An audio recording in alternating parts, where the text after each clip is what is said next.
welcome you. We are very excited. I'm not sure what famous person said this, but it's so good to be back. We have not held an in-person college information night for 3 years. I was sharing with our panel, my last slide said 2019. So we're just grateful to be back. And on behalf of the Yarmouth High School Guidance Department, I'm Beth Doan, one of the counselors. I'll be moderating our panel tonight. Brenda Michelson is in the back, part of our tech and production team, another guidance counselor. We want to shout out to Bridget Kearney, our other guidance counselor. We're really happy to have her join our staff this year. Also, our behind the scenes tech producer, she's live streaming this tonight. So we're very excited to be able to bring this to you in person and at home. The evening is going to be pretty informal. Our panel is incredibly skilled. They're veteran. They have a vast amount of knowledge, and they want you to ask questions as we go along. So we want you to be able to ask questions. Our friends from home, if you think of questions during the presentation, we invite you to send us an email as we shared in our note to you. So our goal this evening is, after the presentation, we hope you'll have a better understanding of the process of researching, selecting, and applying to college. So what we know is when you try anything for the first time, like I'm an advisor to sophomores, they're all getting their license right now. So parents are like, oh, trying that for the first time. But when you try anything for the first time, sometimes it can bring a little anxiety, but also the more you know about something, hopefully that can bring some comfort. So this study by the College Scholarship Service really revealed a lot of the concerns that parents have when they start the process. Some of the parents' concerns revealed from this survey is somehow you just don't know how or when to get started. Well, check that off the box because you're here tonight. And so that's the first step. Sometimes parents report that they want what's best for their child. That's I think we all want what's best for our children.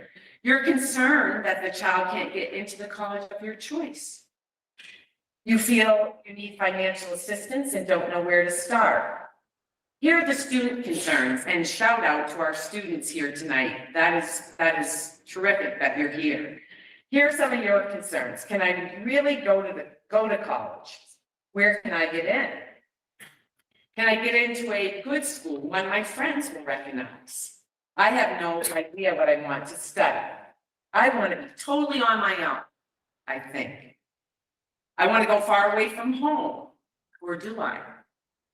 If I can get into college, can I make it? So those certainly are concerns over the years that we have found remain true as we work with students. But tonight, we are confident that you'll leave here with some information that will help, as well as have fun doing it. I think that's our goal too. And you'll hear some of this wonderful advice from our panel.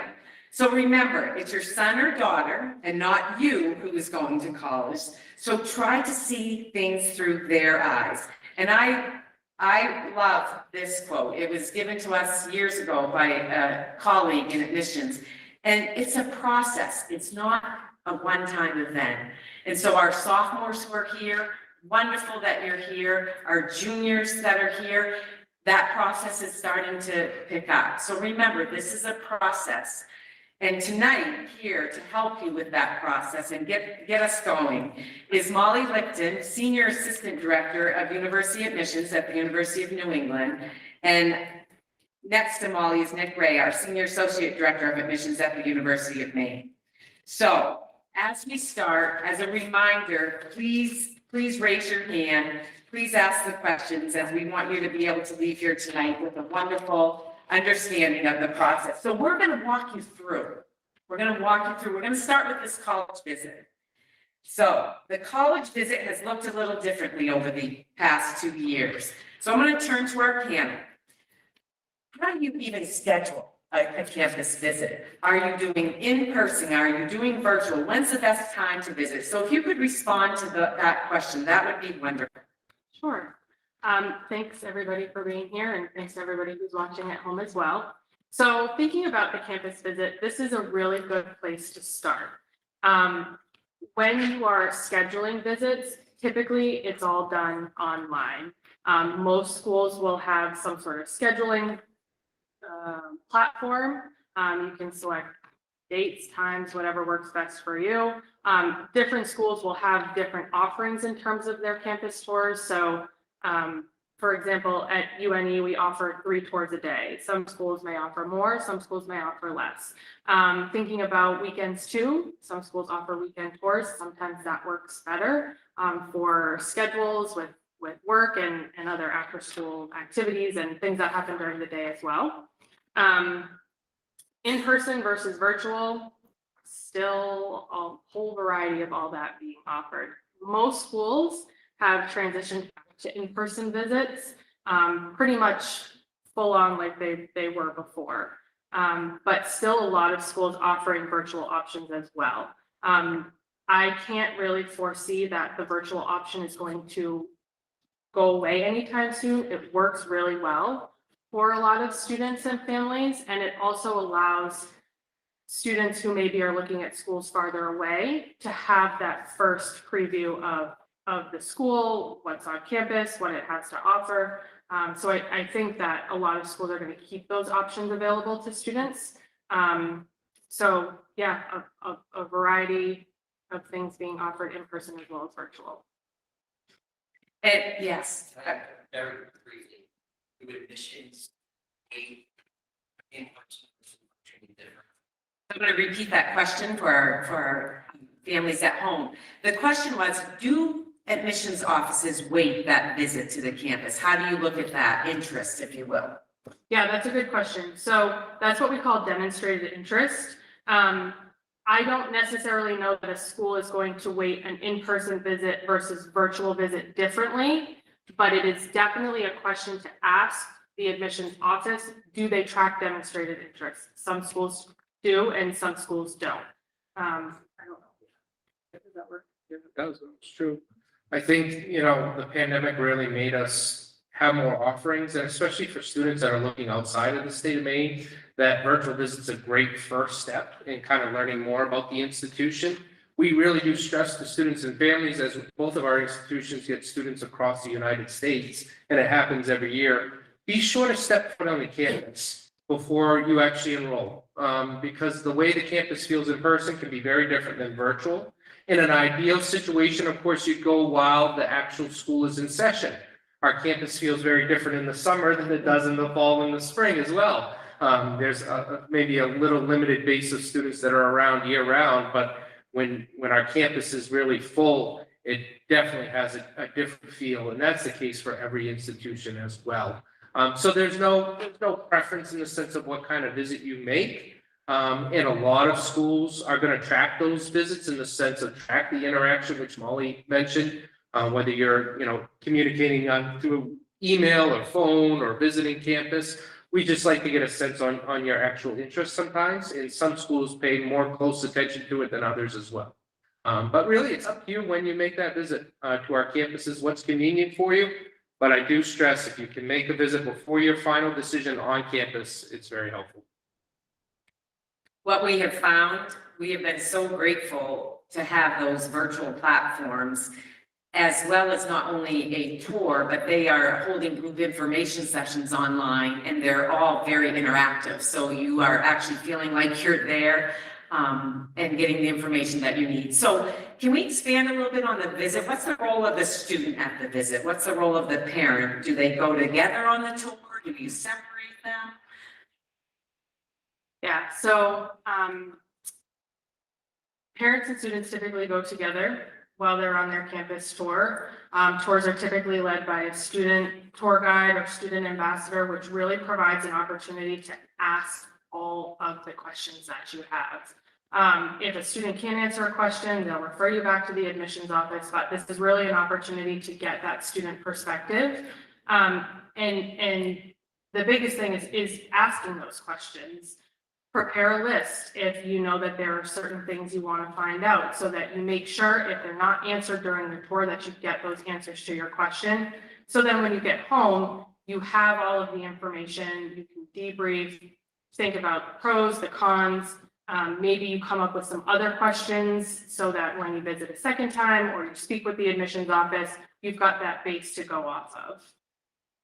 And what we have found too, it's really helpful and highly recommended that you register officially for a visit, because some campuses are still watching closely the number that are on the campus, so they might close a 4 down if they have too many. Most campus websites have a little calendar that you click on and say, oh, I want this tour at 10, group information session at 11. So make sure you're registering online and not just showing up. I mean, certainly if you're in the area for a volleyball tournament and you want to do a little drive around the school, I don't think they're gonna, haul you out of there, but I really strongly recommend you sign up. I think it's also important we want the student to lead this visit. And why I say that is a lot of times in our admissions offices, we see the parents coming through the door and the student almost doesn't make it through the door. So we want the student to be the one that leads the visit. And what I mean by lead the visit is the student should be entering the visit, introducing themselves in their family, because we want you to take ownership of this visit. Of course, we want interaction from both students and parents. And Molly was right, questions are great. But also at the same time, we sometimes will see a student hanging back and the parents asking a bunch of questions. And I think it's helpful as a family, as you're making that drive or making that flight maybe to that institution, that you have the role of the student and the parent kind of discuss before you make that visit. This is what we'd like as a family to get asked. As a student, this is what you'd like to get asked. And kind of have a brainstorm on who's asking what questions. So there is ownership on that student to ask the questions, but also having that balance of student and parent interaction within the tour itself. I know it sounds funny, but a lot of times we'll see, great, wonderful questions by the parents, but the student hardly ever talks out on tour. And we want the student to kind of take that ownership role in this visit. So this wasn't planned, but leads right into the quote that I love that was shared with us over the years from a Bates admissions person who shared, the role of the parent on the college visit is somewhere between a ventriloquist and a chauffeur. So we'll just let you know with that. And I love this quote too from a good friend of Dean of Admissions at BU. Certainly if you don't know where you're going, you might end up someplace else. And she was referencing that with the college visit. All right, so we've made the visit, right? So what are we gonna do next? Interviews, let's talk about that for a minute. Interviews, there are several types of interviews. Some of them certainly can be on-campus, group, evaluative, informative. Could we talk a little bit about the college interview? Okay. So it really depends on the institution. I will say that not every institution requires interviews.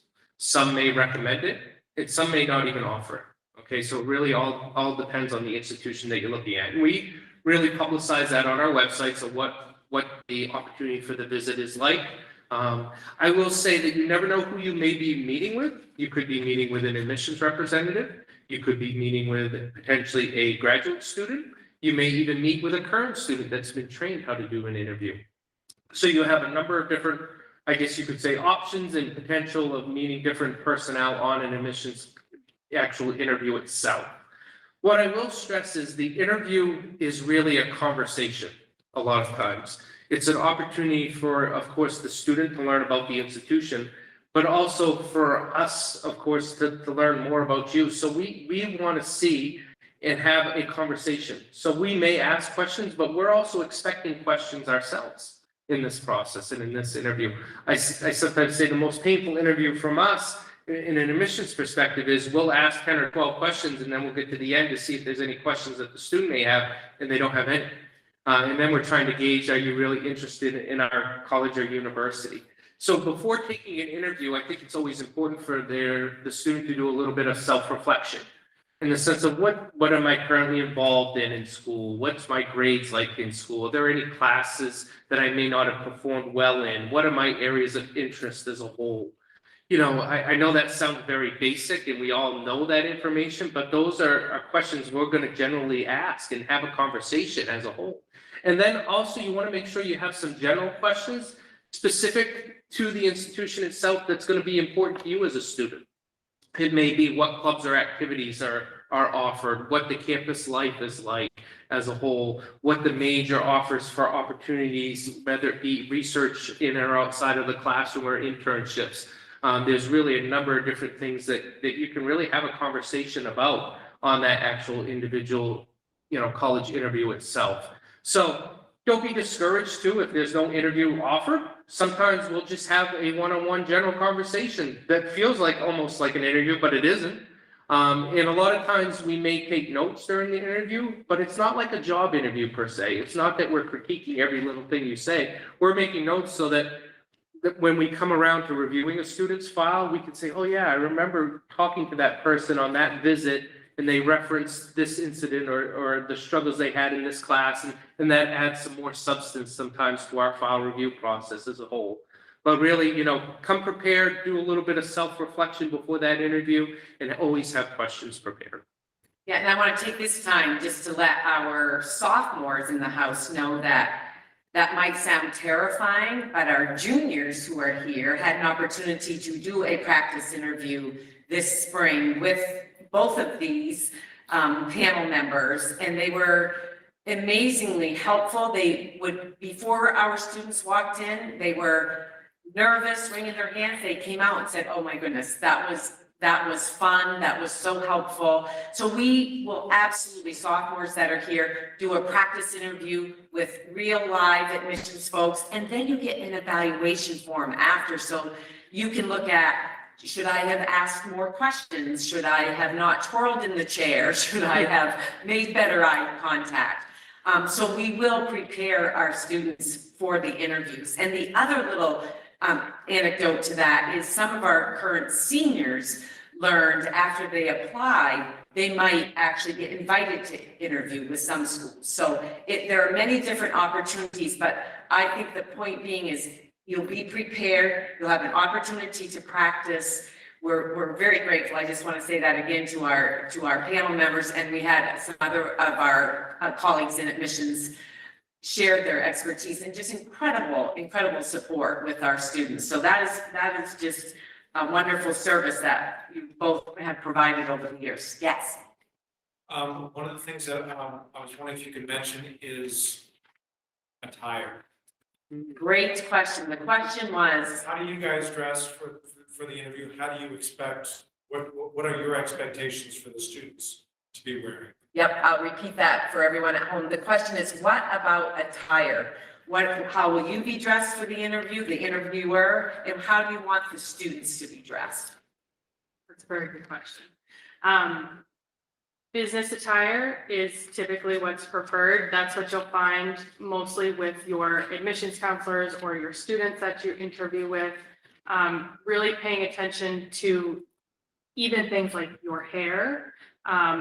Make sure that you don't look like you just rolled out of bed. You may put on the suit jacket and the shirt, but if you present as though you haven't splashed some water on your face, you're looking still, a little sleepy, whatever it might be, you want to make sure that you look polished and put together.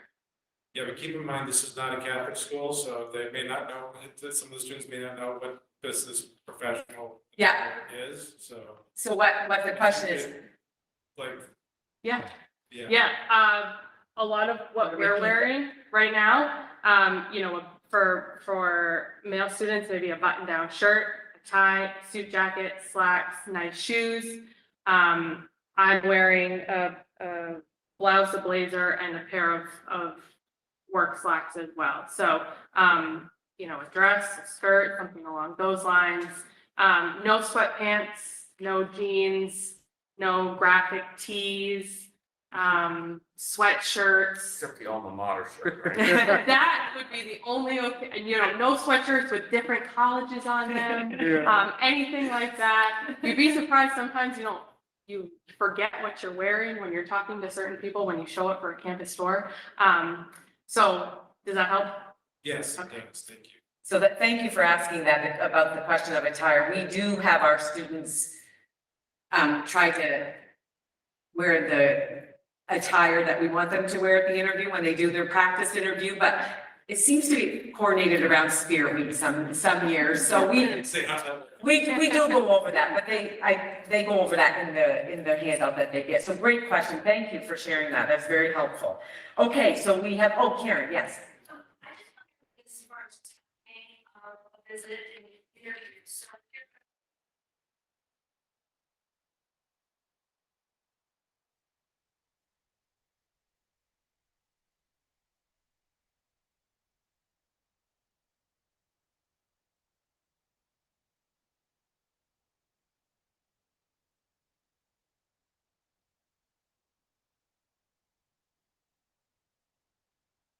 So the question from the audience was, does the timing of the visit matter? You're a busy junior, April vacation's coming up, you might be with your sports teams, but you can go in the summer. Does that timing matter?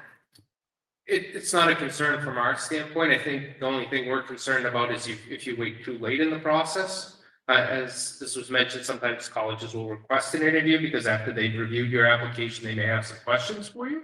But I always say if you can ideally, if you plan on doing an interview with an institution, to make sure that you're doing that interview either just prior to submitting your application or just after you're submitting your application, just because it provides helpful information to us. And also note there may be more opportunities now to do virtual interviews as well, which are just as good for us and convenient for students and families. I do want to mention, and this happens all the time, unfortunately, is sometimes students, when you're making a general visit, don't plan on interviewing, but it happens. And that's where those athletic shorts and those t-shirts, because you think you're just going for a visit. So I always tell students, you know, you want to dress semi-business casual, even on a general campus visit. Because you don't know, you may speak with the director of admissions, you may speak with the vice president for enrollment management, because they're in the office that day. Or some instances, you may get the opportunity of, would you like to sit down with an admissions counselor, and you're there with your mesh shorts and your t-shirt, and you won't believe how many times students have apologized, oh, I didn't plan on sitting down with anybody today, but you never know. So it's always, you know, good practice to be, you know, dressed appropriately, just even for the general visit as well. Great question. Yes. I can take a step back for a second. On campus tours, there typically an opportunity to meet with professors in areas of interest, perhaps sit in on class, get a sense as to the teacher's style, or is it really just, you know, around the same facilities?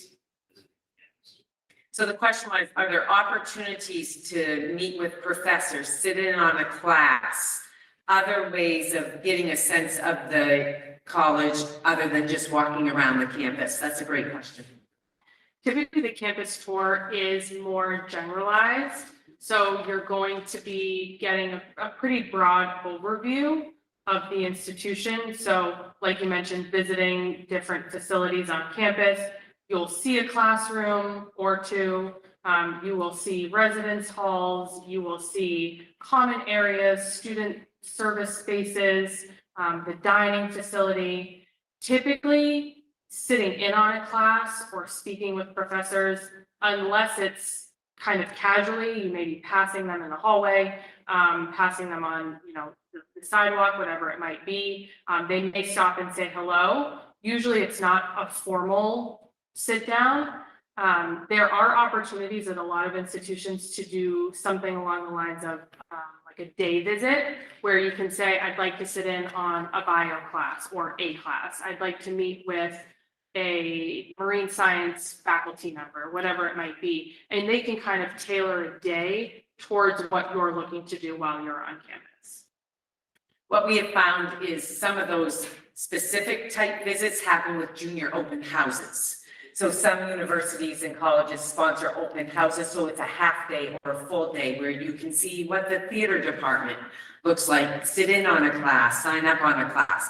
So that's very different. An open house for juniors, very different than just a campus tour information session. But again, great question. So we have visited, we've done our tour, we have maybe interviewed, but now we need to get the application in order, right? So we have narrowed our list down. So let's talk a little bit about the transcript. How do colleges look at the courses on the transcript? And rigor of the program, what the students are taking. Then I actually have some questions from the students that I'll ask the panel, but let's talk a little bit about the transcript. So the transcript is really the foundation of our review process. We never want to set a student up for failure at any of our institutions, so we're carefully reviewing the actual high school transcript. And we're looking, depending on the institution, they may be looking for certain benchmarks. For example, at the University of Maine, what we like to see for an engineering student would be very different than a business student, or an education student would be very different than a psychology student. So it's important as you're looking at colleges and universities, of course, to do some research. What's great too is you have three excellent school counselors here at the Yarmouth that meet with colleges and universities every year, so they have a strong sense on what we like to see, depending on areas of interest as well. So as we're looking, and especially if you're looking at very selective institutions, you want to build that academic rigor into your high school transcript. But you want to build it within reason.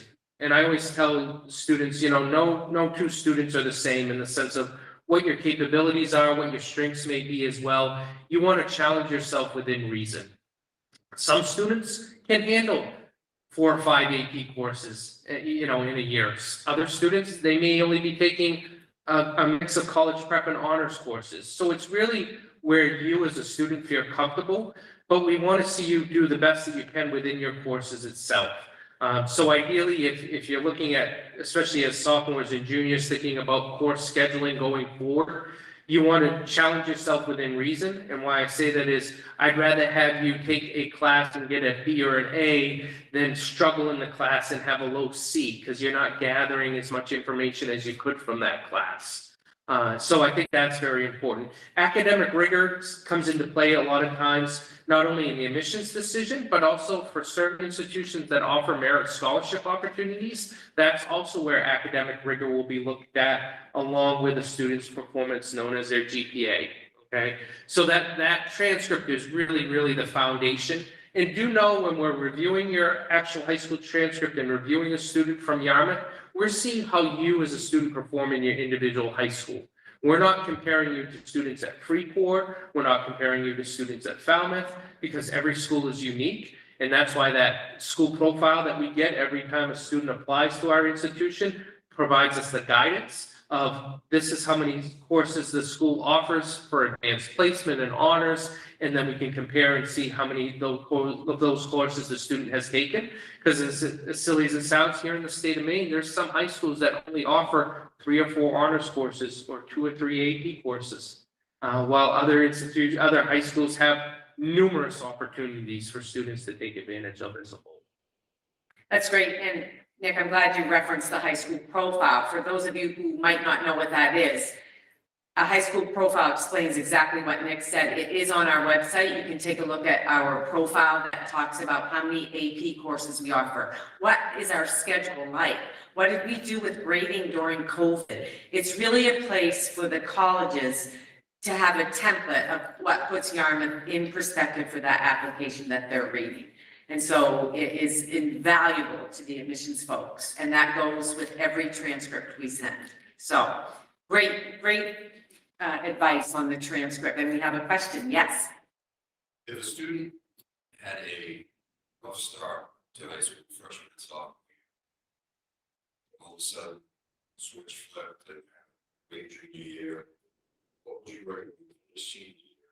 How much emphasis do colleges put freshman year, sophomore year? They look all as a whole, student really struggle here, really get their back together.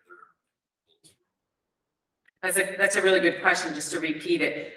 How do you look at a transcript from a student that might have had some challenges 9th and 10th grade, but then has really turned it around in 11th grade? And how would you advise them on their senior year classes? And how do you look at transcripts in the wake of COVID? Yeah. And in general, how do you look at transcripts with information about COVID?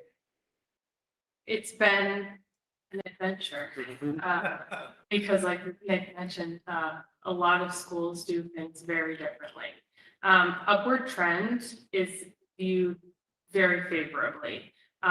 It happens that, in the transition from 8th grade to high school, there are some rough patches, there are bumps that happen along the way, and admissions offices understand that. When we see a student, start to come up in their junior year, we want to see that continue. So, you don't want to come up and then fall into that senior slump and that slides just right back down again. So the upward trend is a good thing. It's something that is viewed favorably. And there's a part on the common application for each student to explain any additional information that they think would be helpful that might have had an adverse effect. And there is an additional question this year about COVID. Actually, it was last year.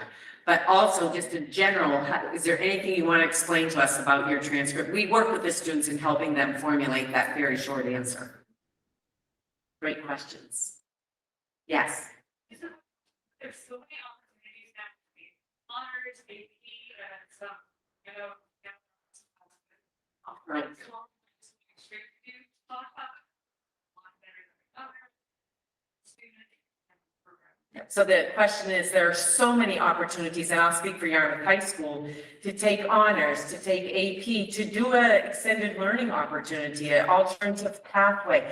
We are so fortunate in Maine to have early college, so kids are taking classes at the university online or in person. Is one better than the other? How do you look at that?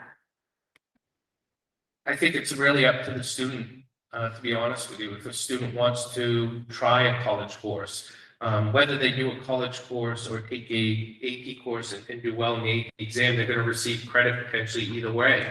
So from our perspective, it really doesn't matter in the sense of whether they take advantage of that early college or that AP course. I think it's really what's best for them as a student and what they're going to gain out of the experience as a whole.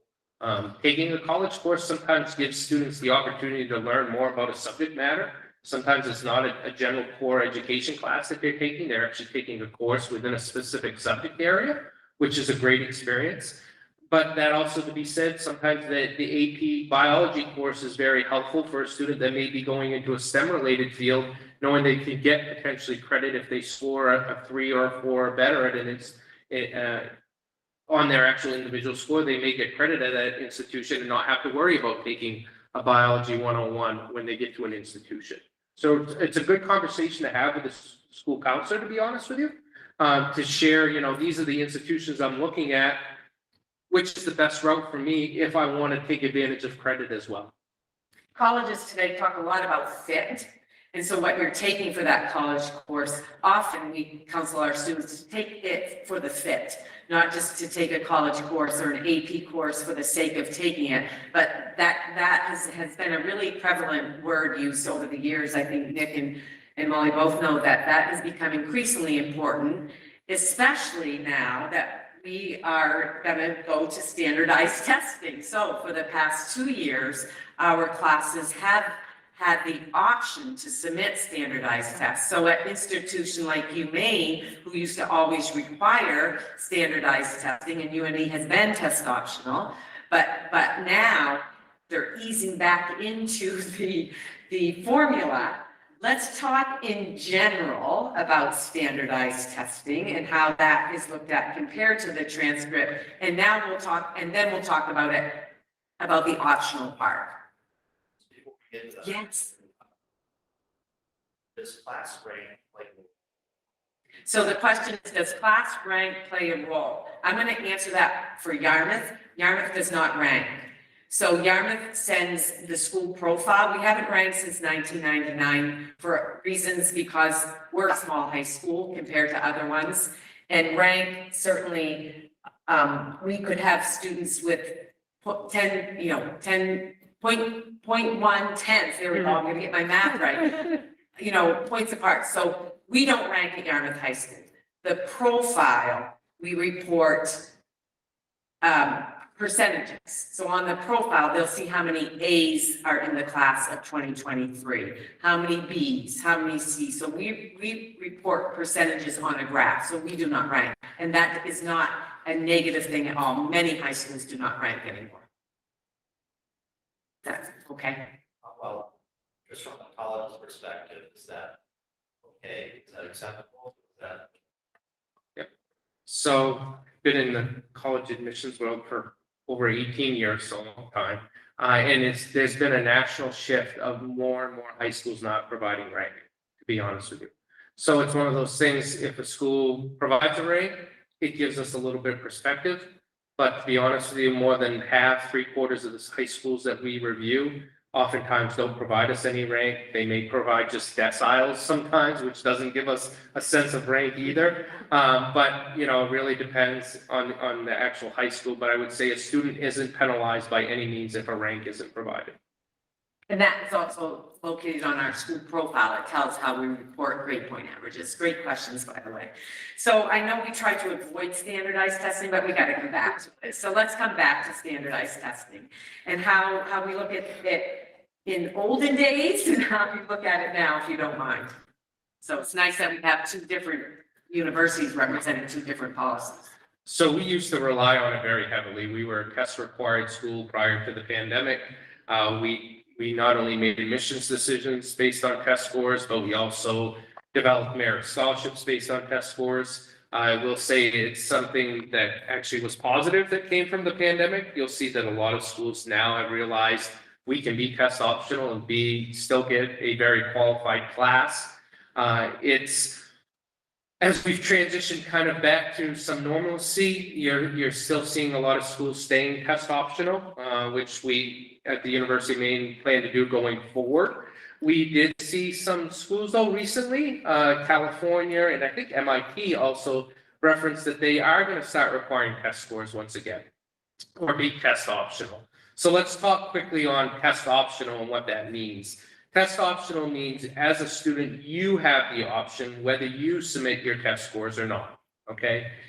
If you don't submit your test scores, it's not that we all think that you did poorly on the exam. And always that's the concern. Oh, they don't. Say that again for our students in the audience. Did you hear what Mr. Ray said? We don't think you bombed your test scores if you don't submit them to us, okay? And that's always what the student feels. And there's always anxiety around that.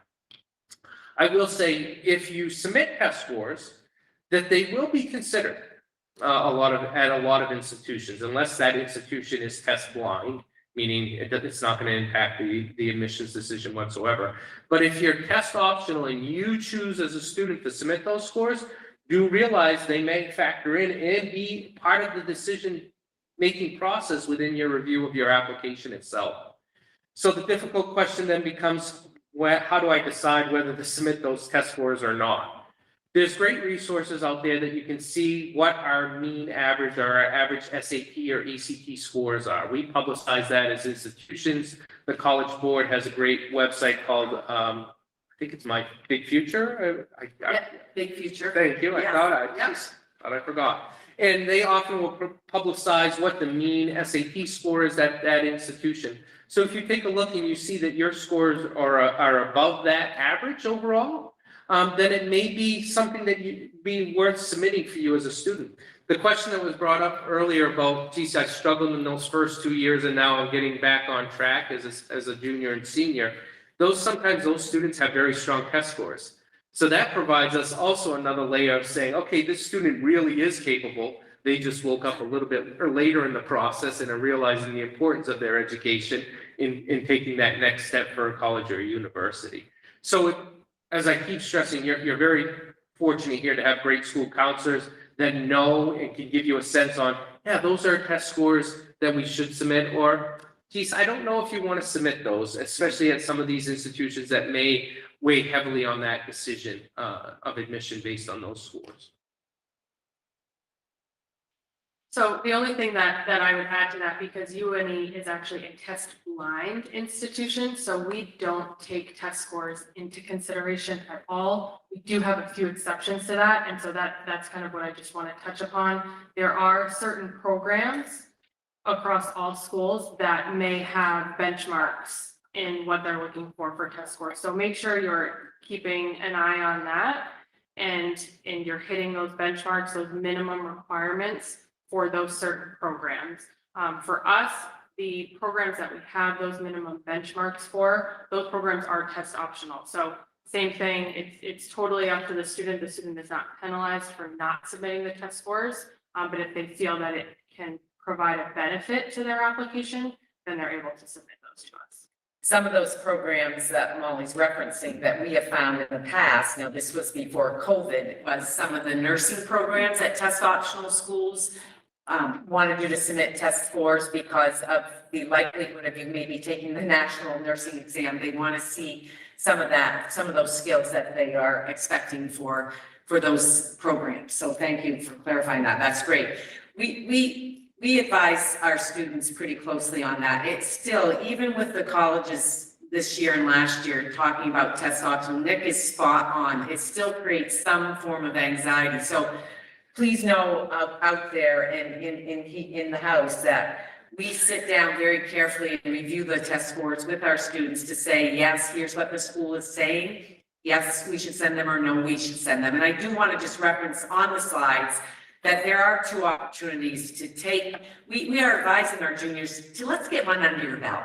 Why not? They took PSATs in the fall. There are 2 opportunities this spring to take them right here at Yarmouth High School. So the dates are on your handout and on the slides. And then if it's just too much, because the spring can be heavy testing for juniors with AP exams, there is this awesome new test date that the College Board put into place about 3 years ago, and that's that August 27th test date. You have all summer, you go to work, get home from the beach, you do a little prep, you're not worrying about homework, you're not worrying about assignments, and you get one under your belt before you start back to school your senior year. So we just advise you for our juniors that are with us tonight to consider taking one, because you just never know. And I love the idea of maybe telling the school, if you had a little dip over the year, that could tell some college readiness. Yes. What are your opinions about SAT prep courses? The question is, opinions about SAT prep courses. That's really up to the student and the family if they want to do that. We have students that we see who don't take them and do really well. We have students that take them and still don't do that well with them. So it's really up to the student and their family if they want to invest in that. Sometimes we will see students using, classes within the high school, math classes, English classes, where they are able to touch on some of that stuff that they might find within the SAT or the ACT, but for us, it really doesn't matter. No. The student does it or doesn't do it, no. And just a little public service announcement for our faculty here. We use Khan Academy in our classes. Khan Academy, the students' PSAT scores are linked to Khan Academy. So especially in the math department, they will give students a question of the day on Khan Academy. And it's really a format from the test makers, a test prep program free that helps prep you for the SAT. So there are a lot of good free resources out there, but what Molly said is really depends on the student and if they want to spend that time prepping. But there are some great tools here. Our English department does some great writing with the grammar. There's no essay anymore on any of the standardized tests with the SAT, but they are really learning how to be college ready. And I think that's the main point with the skills. So yes. Takes the SAT Mhm. college season that has happened. So the question is, if a student takes the SAT more than once, how does the college see that? Typically, students will acknowledge that on their application, but a lot of times, many schools will ask, if you've taken it more than once, send us both your scores, because we utilize a term called super scoring. So we'll take your best evidence-based score and your best math, if they're from 2 different settings, and combine them together. So super scoring is a common practice within most colleges and universities. I would say a lot of students that are looking to provide test scores usually take it twice unless they've scored very well the first time around, because typically, and I'll say typically, many students do a little bit better the second time around. So can help. So that suggests that there could be some preparation going in the first time you take the test and not to say, hey, I'm gonna kind of see what it's all about. Prepare for it. So the preparation question on going into a test, that was the question that, can I grab that, Nick? That's how we utilize the PSAT. The PSAT is your practice test. A lot of my juniors shared with us this year during their junior meetings, they said, oh, I just took the PSAT and it was practice, but I'm gonna use my scores from the PSAT to prep for the SAT.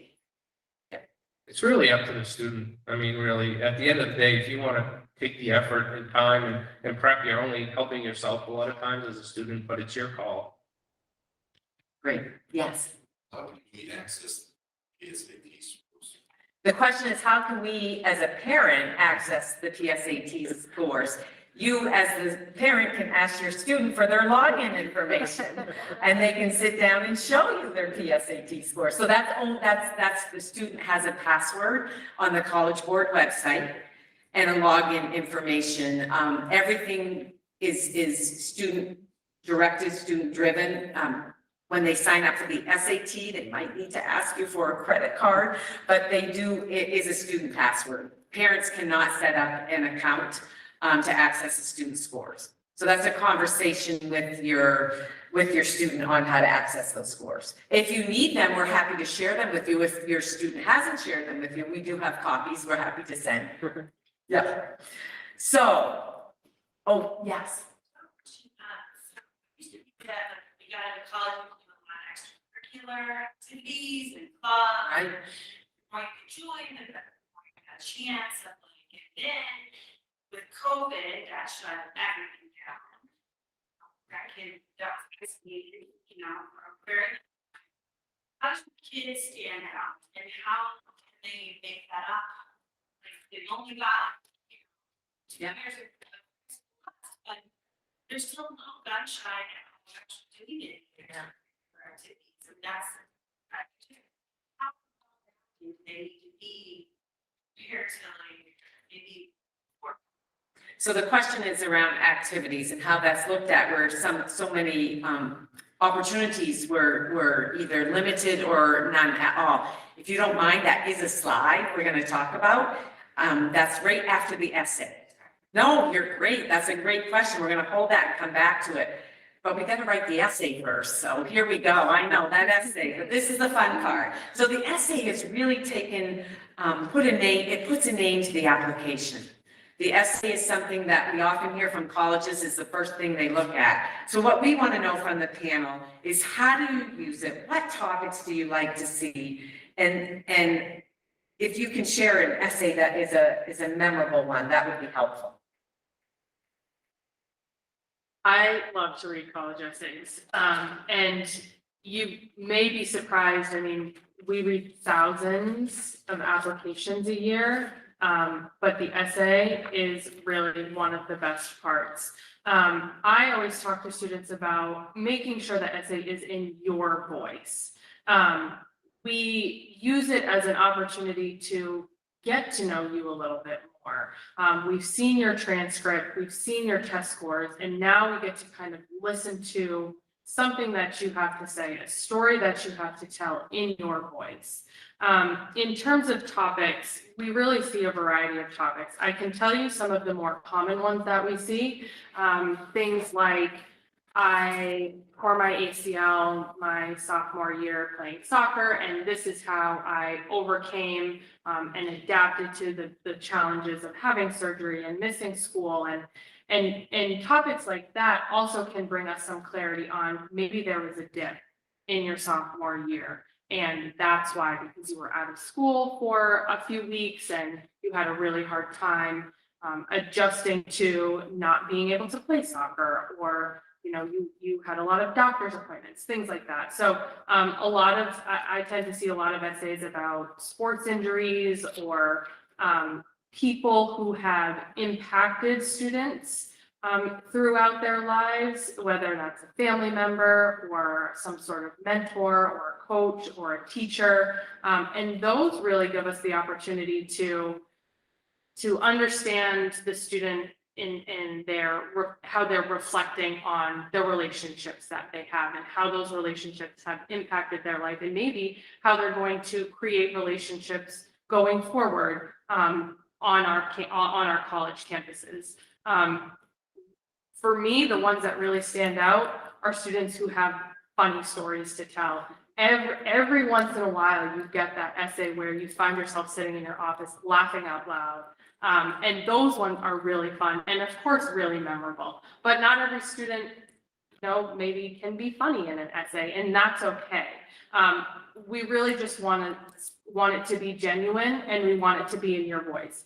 We can tell when somebody has maybe taken a pass at the student's essay. Maybe certain words are in there where that a high school student maybe doesn't understand the context of that certain word, or they've gone through thesaurus.com and just thrown in some synonyms for some more common words. So really just making sure that it's a true, genuine story, that it's in your voice, because it gives us another opportunity to kind of get to know you as a person, not just as a student. So we have another little public service announcement. I can't say enough about our curriculum here. We have opportunities for students to take classes where they can actually write their college essay, either in their junior year or their senior year, and it's wonderful. And even if you don't take one of those courses, the guidance counselors will read your essays, our English department reads essays, and I think what is so comforting is we have often heard from this panel that you really can present an ordinary event in a way that is really from an unusual perspective. So many kids have shared over the years, I haven't been able to travel, I haven't been able to do this, but you know what? You've shown up at your job every day and you've gotten a little promotion every year, and now you're a leader and they're looking at you in ways that they couldn't glean that from your transcript. So that essay can look at something very ordinary and take a different perspective. And our students here have incredible staff outside the guidance department that can help them with that too. So I'm really grateful for that, but that's great advice. Thank you on that. So I want to get to that wonderful question that you asked about how the activity section, what should our students be doing now, or how do you even explain it? And certainly I want to make sure we answer that wonderful question now that a bunch of our opportunities, they have started opening up, but certainly let's talk about the activity part of the application and some trends you've seen the past couple of years where students just haven't been able to do a lot, but now they might be adding some things and how do you spend your time maybe outside the classroom, what that might look like? This has sometimes been a challenge for us, even before the pandemic, because sometimes students don't always express what they've been involved in. And unfortunately, we're learning it from those teacher recommendations, those school counselor recommendations. So let's not even talk about today. In general, it's a great philosophy to have to make sure you share what you're involved in as a student. And for some students, it's very different than others. And I'll be honest with you, more doesn't mean that it's any better. I'd rather have a student do a few things well than try to do 12 different things. I will also say that given everything that's going on in the last 2 years, we realize that there haven't been as many opportunities. We also realize that the student role in the household has become much more important at times. That students now have been in charge of watching younger siblings, managing the family household. They may have also had to contribute a little bit more to the family income, where that job has played a lot more important role as well.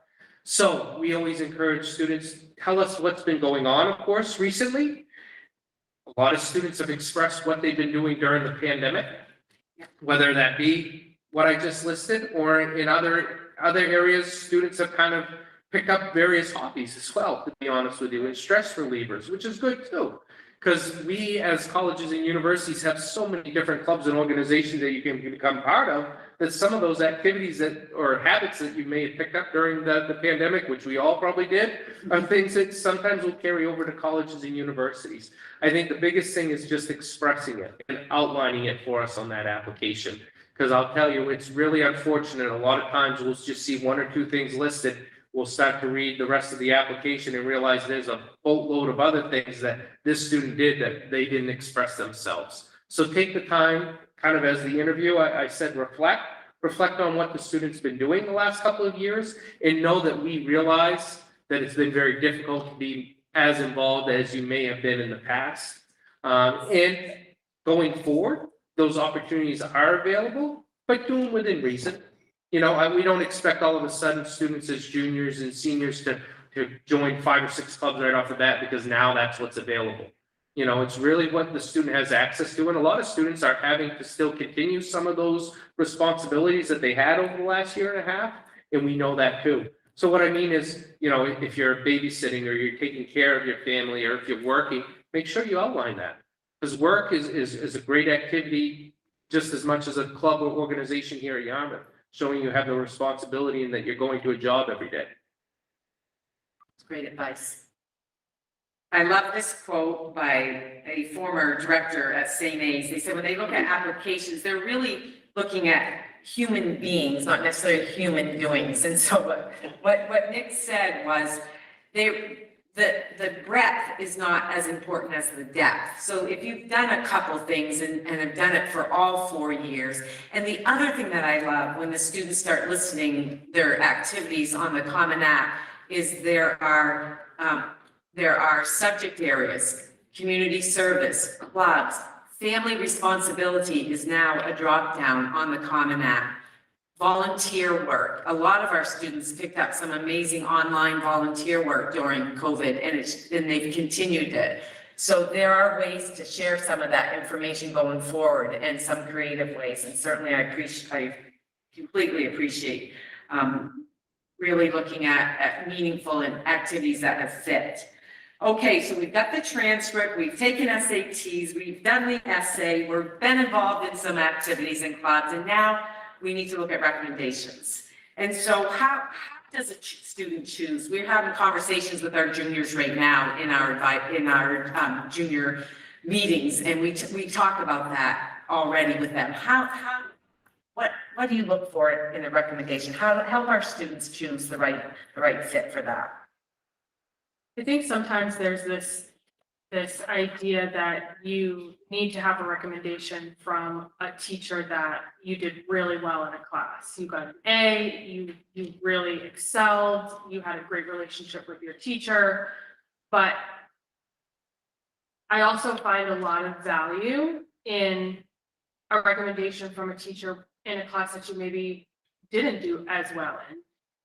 Not necessarily that you failed it, but you know, if you struggled a little bit, maybe you're the first half of the year, and then you really found a rhythm and you got into it, and we're doing much better the second half of the year.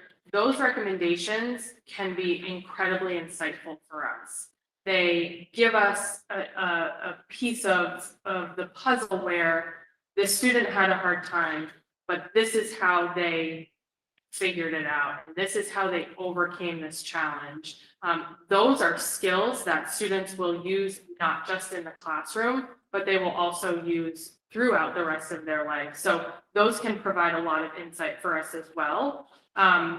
In terms of picking your teachers, you know, you want to have a good relationship with the teacher that you ask to do your recommendations. I also think that it can be a mentor, a coach, a teacher recommendation is really helpful, as well as a counselor recommendation, but somebody else that can also speak to you as a person, your personal qualities, your personal characteristics, those can also be helpful as well.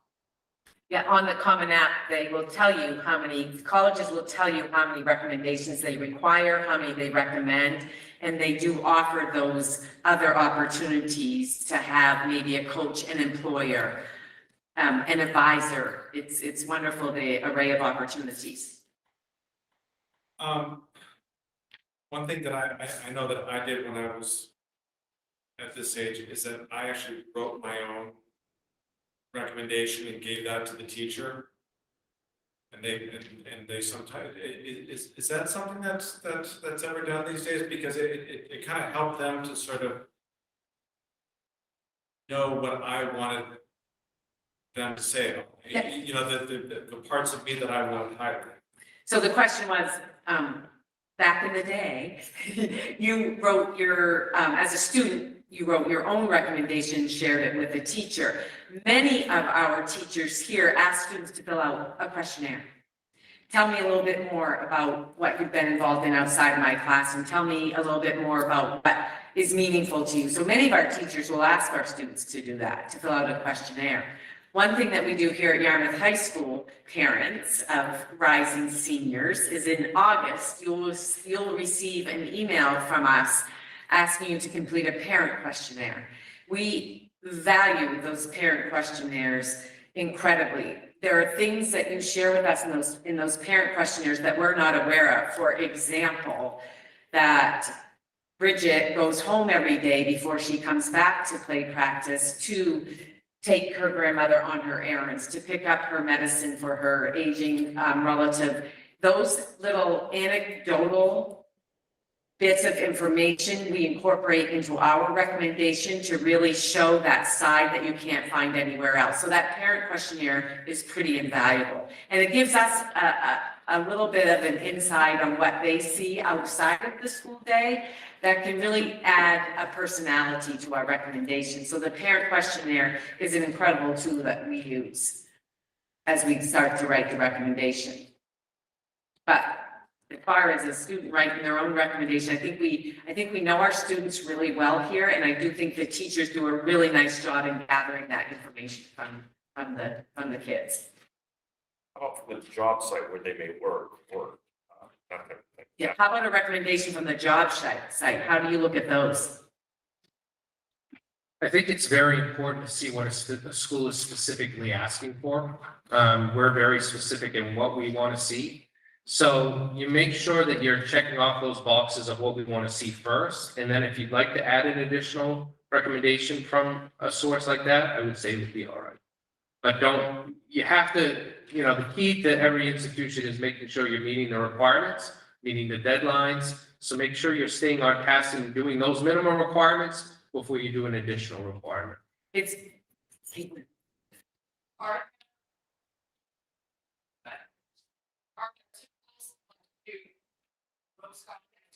Say, your recommendation, one in the humanities round, one in the math science round.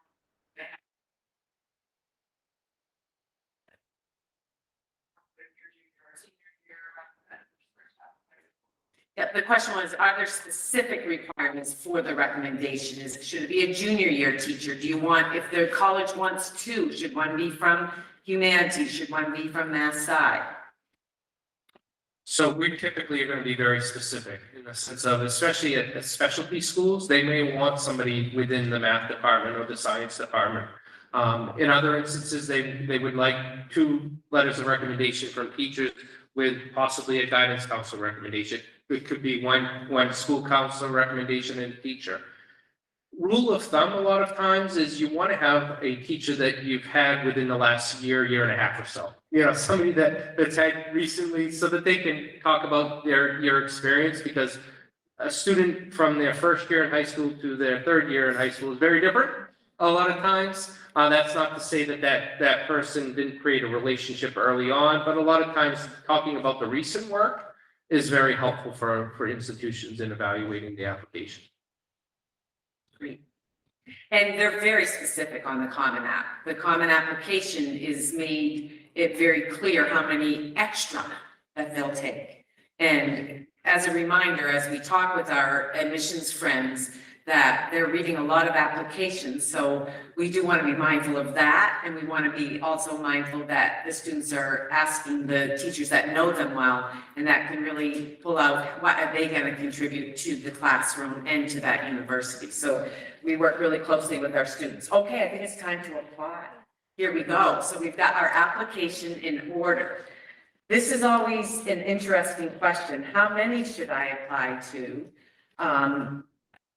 And we'll get into what types of application, admissions application opportunities there are in just a minute. But how many? What's a good number should we advise our young people to apply to? Oh, that's the $1 million question, isn't it? And it varies student to student.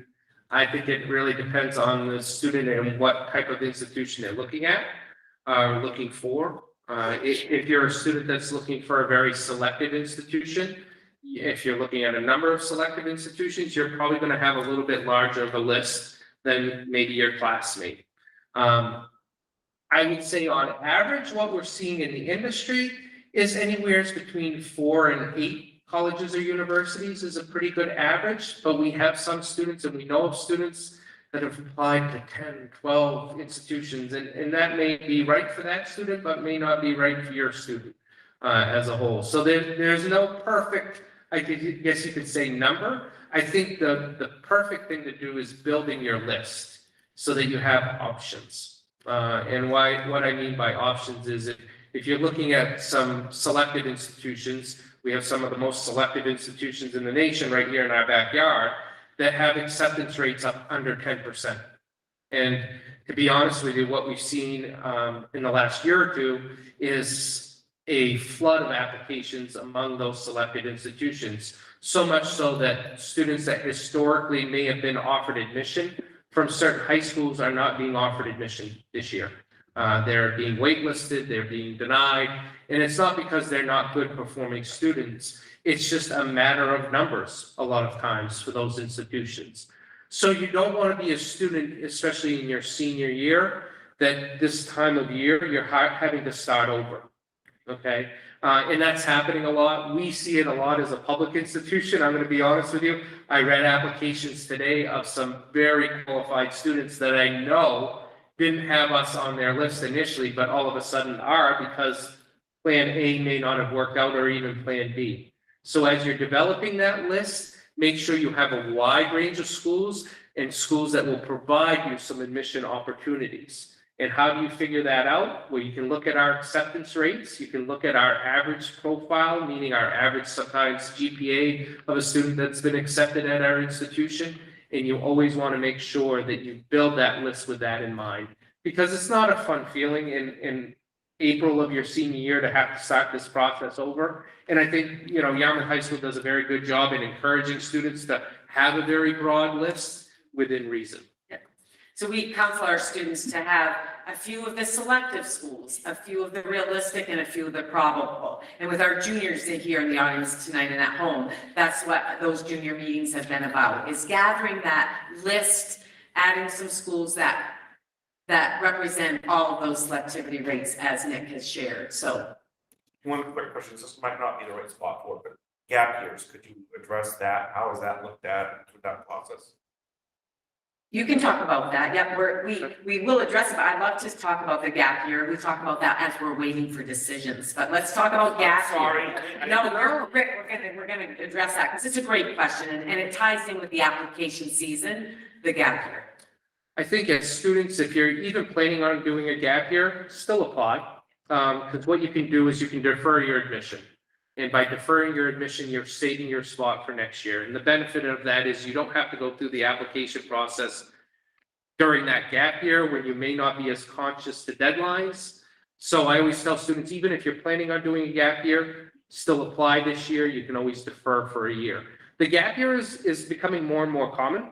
Part of the reason because of the pandemic and students having to kind of get on a financial footing a lot of times. Other reasons though for the pandemic is a lot of our institutions had to be in a modified learning environment. We were back to pretty much normal this year, but I can say 2 years ago, it was a very different environment on our college campus. And we had a record number of students that actually took a gap year and enrolled this past fall because of that. So it's not uncommon. You're not that any differently. I would say during that gap year, though, be conscious that it's a year that the student is doing something in the sense of whether that be working or volunteering. That gap year should not be one in which you're just sleeping until noontime every day and living the life of leisure for a year. You want to still have some stimuli and be doing something meaningful during that year.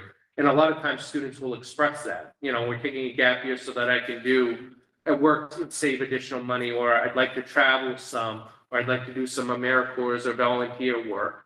So that is perfectly fine. It's a common practice and in one that we've seen specifically the last 2 years, it's very common. Question over here.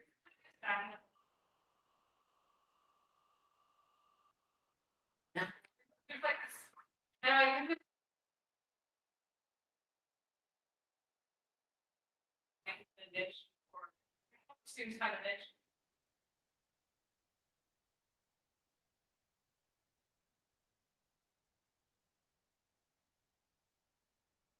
High school or you're interested in trying to find those connections with the program. So the question is, how do you best develop that list based on fit for the student? So you know the questions of geographic location, size of the school, urban, suburban, that environment. We do an incredible program with our career interest inventory with our students really learning about themselves. I don't know if that's going to answer your question, because that slide back there says, how do you know where to go if you don't know, who you are or where you've been? So that sophomore year is a time of a lot of self-assessment. That's one tool that we use that the students our sophomores have just completed. And it is an opportunity for them to really ask some of those skills. Do I want to be with people? We don't worry so much about the major. And I think both of you have undecided majors because it's more about the fit today, because you want to have opportunities to feel connected to the school. What we know that keeps students at the colleges are that they feel like they belong. And that doesn't necessarily mean that they absolutely know at 18 what they want to major in, but they do know that, my goodness, they had an a cappella group that they could join, or that they had a campus feel and they could take a bus into the city. So those are a lot of things that we do in the sophomore year with that. I'm not sure if that answered your question, but that is a tool that I think has really developed over the past couple of years here, that has really given us some great insight into the student, and the student has learned a lot about themselves and what is going to feel right when they go to explore those colleges. So another great question. And yeah. something that we did earlier, talk about the visit. It can rule out a college or can really solidify a college right there. And that's another, thing to take advantage of, because we all think or have a perception of what we think an institution may be like based on their name. But until you're actually on that campus, I know when I was in high school, I stepped foot on a couple of college campuses that I thought I was going to be interested and walked away and never applied to that institution. Yes, Karen. Fine, I don't know if this is the time for this question or not, but is it beneficial to a certain program, major, in the university, or if someone applies on one side, too big? So the question is, should they have actually, in that little drop-down menu, say what major they want to study? Should they be specific, or can they apply undecided? What do you see? We see all of it. We see students apply undecided, and that is totally what works best for them. And I always encourage students, if you aren't sure what you want to study, coming in undecided really is a great opportunity. Most schools, I know at both of our institutions, we have specific programs. So it's almost not like you're just coming in undecided, but you're going into a program that's going to help you figure out what it is that you're interested in. But when it comes to putting yourself into one of those major silos, you will want to think about, am I admissible to these programs? The nursings, the engineerings. If you don't think you're going to be admissible to those programs, or you may be borderline, you may want to have a conversation with your admissions counselor or a representative from the admissions office to say, what are my best options here? We at UNE are not an institution that really does that, so maybe Nick can speak a little bit more to that, but as a general statement, to use the admissions office. We're here to ask questions of, we are here to really get a deeper understanding of what it means to be at these institutions and what these institutions can offer. So don't ever feel like you can't be constantly asking questions of your admissions counselor or the admissions office. We want to hear from you because again, that helps us understand your level of investment. And before Nick answers that, I do want to say that, if that creates a challenge, the students and our guidance staff, we call them all the time, just so you know. We've developed those wonderful relationships, as Nick was referring to over the years, that if we don't know the answer, we're gonna pick up the phone and call. Colby, wait just 1 second, we'll have Nick answer that question, and then we'll go to you. I think Molly brought up a great point, is ask, first of all, in the sense of how will my application be reviewed behind the scenes? I can speak UMaine wise, we have, as I spoke earlier, different majors have different requirements. We go through a multi-level review process. So as we actually ask students to select their first choice and their second choice major, which other colleges may do as well. So if a student doesn't meet the requirements for their first choice major, we may review them for their second choice major and offer them admission. We sometimes will take it a step further because a student will select management and marketing that have the same requirements. They think it's different. And we'll take it a step further a lot of times in review students for an undecided program as well. And students are often discouraged in the sense of, I wasn't admitted into my top choice at this institution, so I'm not going to go there. Well, I often inform students, some institutions are nationally accredited and have accreditation, so we have admission requirements that we need, GPA requirements. So just because we admit you into a different program of study doesn't mean you can't be in that program a year and a half from now. It means we want you to come to our institution as an undecided student, prove yourself academically, and you can change your major, okay? At the same point, you brought up a great question about, what majors to select. If you're a student that's thinking about a competitive major, I tell students, apply for that competitive major. Because I'd rather have you apply and be considered for it than change your mind and then find out the program's full, because that happens as well. We have a number of students this time of year, very popular at UMaine, that all of a sudden a student wants nursing, which is a CAP program. We've closed nursing. We're not taking any more admission offers into nursing, but I have very qualified students that if they would have applied 3 months ago, would have been offered admission into nursing, but didn't because of one reason or another.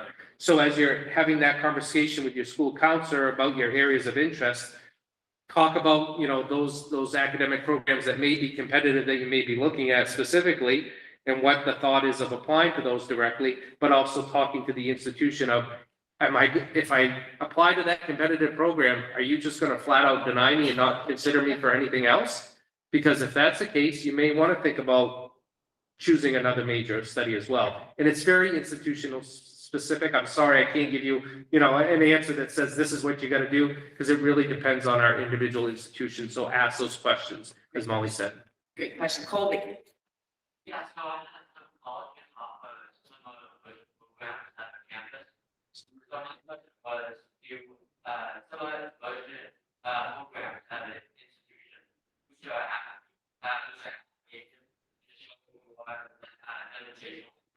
Yep, that's a great question. So Colby asked, there are a lot of universities in the summer that offer immersion programs. It could be for engineering, it could be for business, it could be for take a class, come visit our campus. Those summer immersion programs on that specific campus, does that give the student maybe a leg up, or does that show a demonstrated interest in a way that is giving them a little bit of a little edge? So we have a program like that at UMaine. It definitely shows your interest. I think it provides students a great opportunity to see if a program is right for you. So it definitely doesn't hurt by any means. I will say the selection process is a little bit different sometimes for those programs. The admissions office may not be the one reviewing you for that program, and actually probably most times is the academic program that you're doing it with. But if you have the opportunity, I always tell students, take advantage of it. It's a great learning opportunity for you. And it's something that you would want to list in your activities when you apply to colleges and universities, that you did, work out of that immersion program in the summer. So I would encourage you, if you have the opportunity, to take advantage of it. You're welcome. UMaine's program is the Exploring Engineering program, which is very competitive, but certainly that talks about the fit and that talks about the interest. So, all right, I'm looking at the time and we haven't applied yet. So now we need to apply. We're almost there. We're almost done, folks. So, the application options that are out there can be very confusing. So there's regular decision, there's early decision binding, there's early action, non-binding, there's rolling admissions. Oh my goodness, there's even VIP. When you're looking at applying, because we are ready to apply, we're almost done. Give our audience members some advice on what do these all mean and what do you recommend? Timing. A lot of these all have to do with timing. So thinking about what that timeline looks like, I'm gonna bump down to early decision first, early decision and early action. So the difference, as noted up on the screen, is the binding versus the non-binding. So your early decision is a binding agreement. If you get into the institution, you will go there. Your early action non-binding option gives you your decision early. Typically, those deadlines are somewhere between November 1st and November 15th, maybe even some December 1st, but really in that November month. And that gives you decision early. That early action option gives you some more time on the back end, starting in January, February, to do a little bit more exploring of, okay, I've been accepted. I'm going to go on another campus tour. I'm going to do an info session. I'm going to go sit in on a class. Then I'm going to go to accepted student stay, and then I'm going to make my decision. So your early decision and your early action happen November 15th, usually in there somewhere. Then you have your regular decision deadlines, which are typically in February-ish. And that really gives you a decision within a few weeks. But again, it gives you a little less time on the back end to make your decision because you have that May 1st decision deadline that comes up that we'll probably talk about in a little bit. But it gives you more time on the front end to develop your list, visit campuses, decide where you want to apply, work on your application, because your application isn't something that you're necessarily going to do overnight. Particularly with the Common App, there are multiple sections on there. I always encourage students to start it and work on it a little bit at a time. Don't necessarily try and sit down to do the whole thing all at once. It can get a bit overwhelming, so give yourself some time to work on it kind of piece by piece. So if you want to be somebody who starts their application in the summer and you've got your list and you're ready to go in October, you're ready to submit for November, do that early action deadline or do that early decision deadline. If you're somebody that wants to take a little bit more time and develop that list a little bit later, go for the regular decision. Something to keep in mind with those options though is those capped programs. So you may have programs where you need to apply early action or early decision because by the time they get to their regular decision deadline in February, those programs are already full. For us at UNE, it's the nursing programs, it's our pre-health professions programs. So we tell students, if you are interested in this, we need you to get in your application for that early action deadline. Rolling admission is something where schools may just be constantly accepting applications.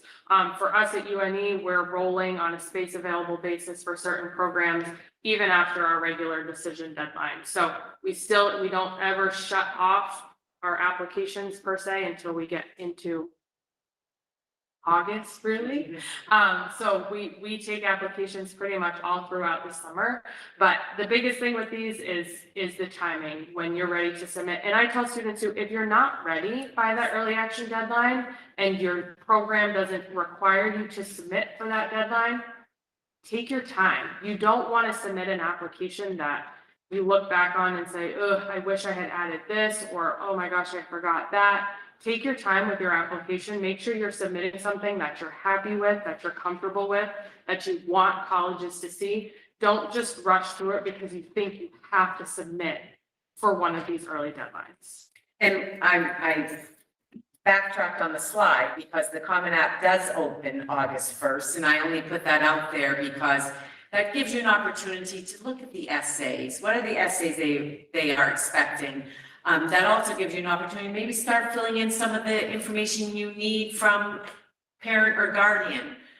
And you do need information from a parent or guardian. It also allows you to start that activity list. But what I'm wondering, and we get this answer, and I know you don't have the bindings early decision option, but but I know you've been in the field long enough to know, what advice could you give our families on when is the right time to apply to that binding early decision? And if you could just repeat what that means again, that would just be helpful. So that is a school that really is your top choice. It's the school that you want to go to, usually your number one school. You can only apply early decision to one school. And it's a binding agreement, and usually it involves signatures. This is a binding agreement, oftentimes from school counselors as well, that this is a binding agreement. And it is not necessarily an agreement that is very easy that you can get out of, meaning you can't just call up and say, I changed my mind. There has to be a certain review process for you to be released from that binding agreement. So a lot of times, if you're admitted early decision, you're not only receiving your acceptance letter, but you're also receiving your financial aid award letter as well, because that is an important factor, and a lot of the reasons why that a student or family may not be able to make that binding agreement work.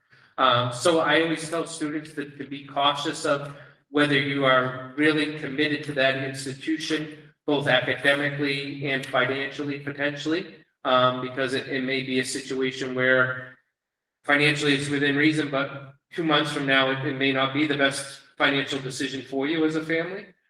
So it's a conversation that you want to have not only as a family, but with your school as well, of whether early decision is the right option for you. You can still apply early action though to institutions, because unfortunately, not everybody gets in to their college or university for early decision, and you want to make sure that you have other options so students can apply to as many early action schools as they'd like.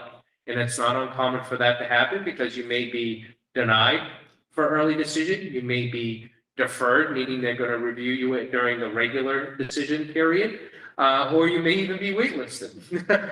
So there's many different letters that you could get. I think the important thing though too, and something that we don't always mention, is carefully read the letters that we send you.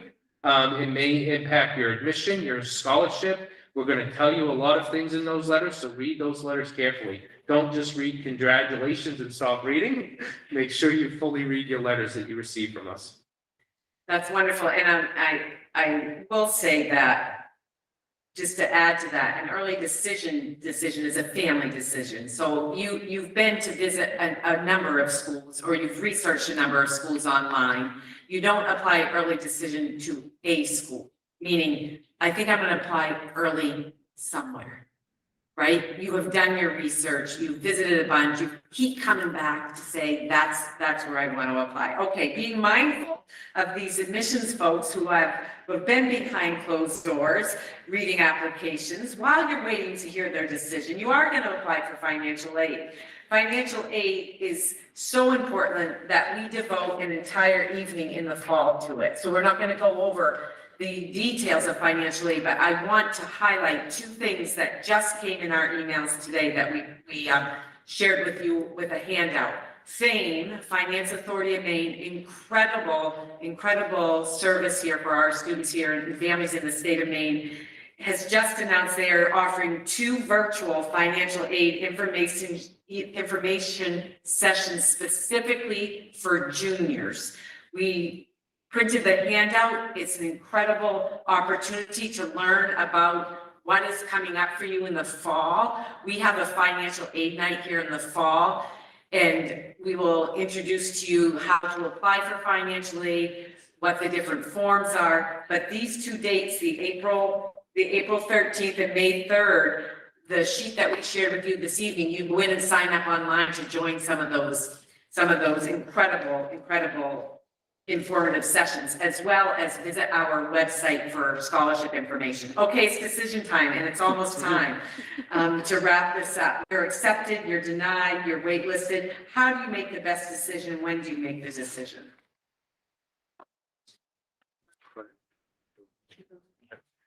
How and when? What's the deadline? What's the deadline? Deadlines typically at institutions are May 1st. It's a national deadline. In some institutions, that is a firm deadline, meaning they will not accept any deposits after that deadline.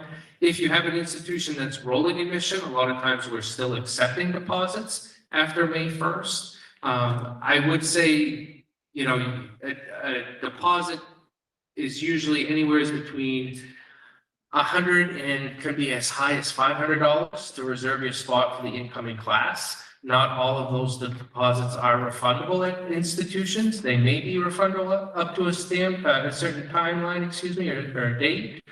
So it's important to research before you decide whether you're going to submit a deposit to reserve your spot. It really is it a good academic fit for you? Is it a good social fit for you? And is it a good financial fit? And if you can check all of those boxes off, then submit that deposit to that institution.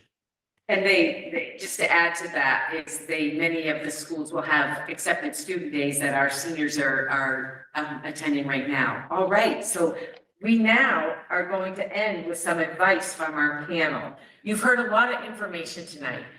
If you want to hear it again, we did record this session if you missed something, so you can go back online later and maybe pick out some tidbits that you might have missed. But I would love to have our panel, as we end this incredibly informative evening, give maybe one bit of advice to our families that have attended here and our students here tonight. I'm going to talk to the students first. Do what's best for you. Don't worry about what your friends might be doing or what your friends might think about what you're doing. Do what's best for you. College, as a lot of us know, is a very transformative time in your life, and you want to be somewhere where you are happy and you are getting the most, not just academically, but from the community, socially, where you leave there and you feel really good about what you've accomplished in the last 4 years. So don't worry about what other people are going to think. Go where you're comfortable and just do what's best for you. It's great advice. I would say for students and families, take advantage of all the resources that are available to you. Finance Authority of Maine is awesome. You have great school counselors here at Yarmouth. You have admissions representatives that you can call and email and ask your questions. This is a big decision for the student and the family. So we want you to ask as many questions as you feel fit. Realize that we're not going to pressure you to attend our institutions. We're just here to help you make an educated decision. If it's our institution, great. And if it's not, that's fine too. At the end of the day, as I've said, it has to be right for you as a student. So please don't hesitate to reach out, call us, email us, utilize all these resources that you have available. And, it was mentioned earlier, if you want to talk to somebody on our campus, you can get in touch with the admissions office and we can give you the necessary contact information to a specific department, to a specific resource on our campus. You have all that access to make and gather all that information you need. So just take advantage of that. That's wonderful advice, Nick and Molly. And I want to just take a minute just to thank both of you. They have been behind closed doors reading applications since, I think, October. And so on behalf of the Yarmouth High School Counseling Office, we want to leave you with some tweets that will get you through the accepted student days. And thank you again, everyone here for attending. You're in good hands, as you can see, with this advice you received tonight. So thank you again.